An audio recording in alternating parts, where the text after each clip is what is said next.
వి gold trusted gold buyers తాకట్టులో ఉన్న బంగారాన్ని విడిపించి ఈ రోజు ఉన్న మార్కెట్ ధరకే కొనబడును. మరిన్ని వివరాలకు సంప్రదించండి 77107720. Welcome to RTV. నేను మీ శివరామకృష్ణ. మోంతా తుఫాను తన విలయ తాండవం ఏ విధంగా చూపిస్తుందో మనం ఇక్కడ కళ్ళ కట్టినట్టు చూపించే ప్రయత్నం అయితే చేస్తున్నాం. నిజంగా విశాఖ నగరంలో వీధిన పెద్ద పెద్ద చెట్లు నేల కొలుగుతున్నాయి. నిజంగా ఈ నేపథ్యంలోనే మనం ఇప్పుడు విశాఖ లాసెన్స్ బే కాలనీలో అయితే ఉన్నాం. మనం చూడొచ్చు ఇప్పుడు ఈ వృక్షం ఎన్నో ఏళ్ల నాటి వృక్షం ఏ విధంగా ఇది విడిపోయి కింద పడిపోయింది అనేది ఆ గాలి తీవ్రతలు చూస్తుంటే నిజంగా విశాఖలో 60 నుంచి 70 కిలోమీటర్ల వేగంతో ఈ ఎదురుగాలు అయితే ఈరోజు తెల్లవారి రాత్రి నుంచి అయితే మొదలయ్యాయి. ఈ నేపథ్యంలో 90 నుంచి 110 వరకు ఈ ఎదురుగాలు వెళ్ళే అవకాశం ఉందని చెప్పి వాతావరణ శాఖ అయితే తెలియజేస్తున్నారు.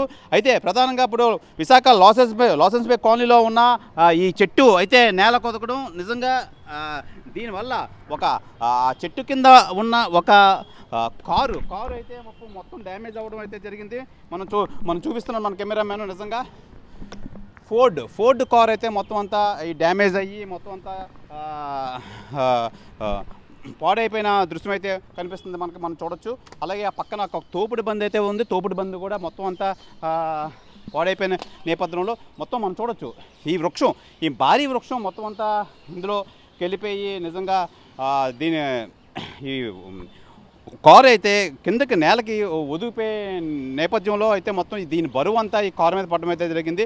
అయితే ఈ తుఫాను ఏ విధంగా ఉందో అని చెప్పి మనం చెప్పడానికి ఈ పరిస్థితి ఇదే నిదర్శనం అని చెప్పాలి. నిజంగా ప్రధానంగా మనం చూసుకోవచ్చు ఒక తోపుడు బండి, ఒక ఫోర్డ్ ఒక ఖరీదైన కారు నిజంగా అపార్ట్మెంట్ పక్కనున్న చెట్టు కింద నీడ ఉంటుంది కదా అని చెప్పి పెట్టుకునే క్రమంలో అయితే నిన్న రాత్రి జరిగిన ఈ విండ్ నిజంగా ఇండి ఏ విధంగా విశాఖలో అయితే మట్టికి ఏ విధంగా ఉందో చూడొచ్చు. ఈ విధంగా ఇంత పెద్ద వృక్షం అయితే నేలకు ఒదిగిపోయి మొత్తం అంతా పడిపోవడం అయితే జరిగింది. అయితే ఈ నేపథ్యంలోన ఈ కారు మనం చూడొచ్చు, ఈ కారు మొత్తం అంతా డ్యామేజ్ అవ్వడం అయితే జరిగింది.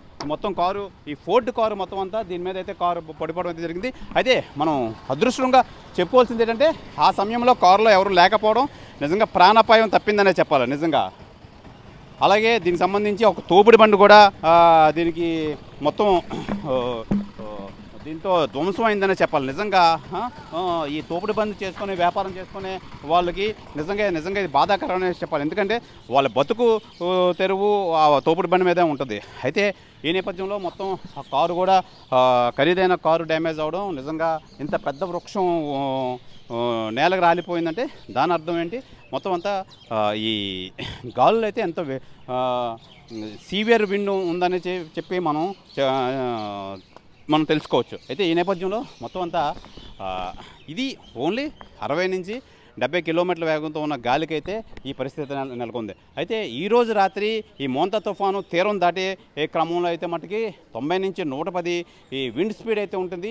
ఈ నేపథ్యంలో ఇంకా ఎన్ని వృక్షాలు అయితే నేలకు ఒదుగుతాయని చెప్పి ఈ భయాందోళనలో అయితే విశాఖ ప్రజలు అయితే ఉన్నారు. ఏదేమైనా మొత్తం మీద ఇలాంటి చెట్లు నగరం అంతా కూలిపోవడం నిజంగా మనం ఆర్టీవీ అయితే మటుకి ఎక్కడికక్కడ ఇప్పటికప్పుడు లేటెస్ట్ అప్డేట్స్ అయితే ఇస్తుంది. అలాగే ఈ 2 గంటలకైతే మట్టుకి ఈ తుఫాను మీద ఇంకా క్లారిటీ వచ్చేది ఉంది. ఎందుకంటే బులెటిన్ అయితే రిలీజ్ చేస్తారు వాతావరణ శాఖ అధికారులు. అయితే ఈ నేపథ్యంలో ఈ గాలులు ఇంకా పెరుగుతాయా, కాకినాడ తీరం దాటే అవకాశం ఉందా, లేదా మచిలీపట్నం వెళ్తుందా, ఏదేమైనా సుస్పష్టంగా అయితే 2 గంటలకైతే బులెటిన్లో అయితే వాతావరణ శాఖ అధికారులు అయితే తెలియజేస్తారు.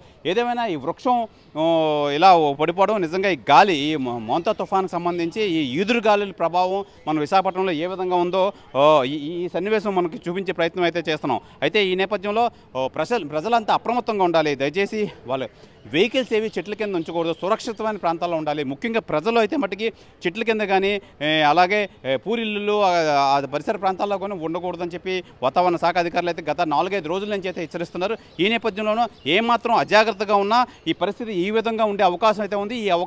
ఈ పరిస్థితి తెచ్చుకోకూడదని చెప్పి వాతావరణ శాఖ కానీ అయితే ప్రభుత్వ అధికారులు కానీ అయితే తెలియజేస్తున్నారు. ఏదేమైనా మరో 2 రోజులైతే ఈ వాతావరణ పరిస్థితి చాలా తీవ్రంగా ఉంటుంది. ఈ నేపథ్యంలో ప్రజలందరూ అప్రమత్తంగా ఉండాలి. ఎంతో అవసరమైతేనే కానీ బయటికి రావద్దని చెప్పి ఈ హోంశాఖ మంత్రి కానీ డిజాస్టర్ మేనేజ్మెంట్ మంత్రి అనిత అయితే తెలియజేస్తున్నారు. అలాగే ప్రతి కలెక్టర్ ఆఫీస్లోని ఈ కంట్రోల్ రూమ్లు అయితే ఏర్పాటు చేశారు. మత్స్యకారులు అయితే ఎట్టి పరిస్థితుల్లోనే వేటకు వెళ్ళకూడదని తెలియజేశారు. అలాగే రైతులు కూడా తమ పంటలను సురక్షితంగా చూసుకునే విధంగా అయితే ఉండాలని చెప్పి వాతావరణ శాఖ అధికారులు అయితే తెలియజేస్తున్నారు. ఇది విశాఖ నగరంలో ఈ మోందా తుఫాన్ పంజాపై క్లారిటీ. కెమెరామెన్ కృష్ణతో శివరామకృష్ణ టీవీ విశాఖపట్నం నుంచి. తెలుగులో న్యూస్ కి ఫాస్టెస్ట్ యాప్ ఇప్పుడు టోటల్లీ న్యూ అవతార్లో జస్ట్ 5 సెకండ్స్ లో కంప్లీట్ న్యూస్. సోషల్ మీడియాలో ట్రెండ్స్ కి one stop solution. Live TV app voice search option తో ఇప్పుడే డౌన్లోడ్ చేయండి లేదా అప్డేట్ అయిపోండి. యాప్ లింక్ డిస్క్రిప్షన్ లో ఉంది.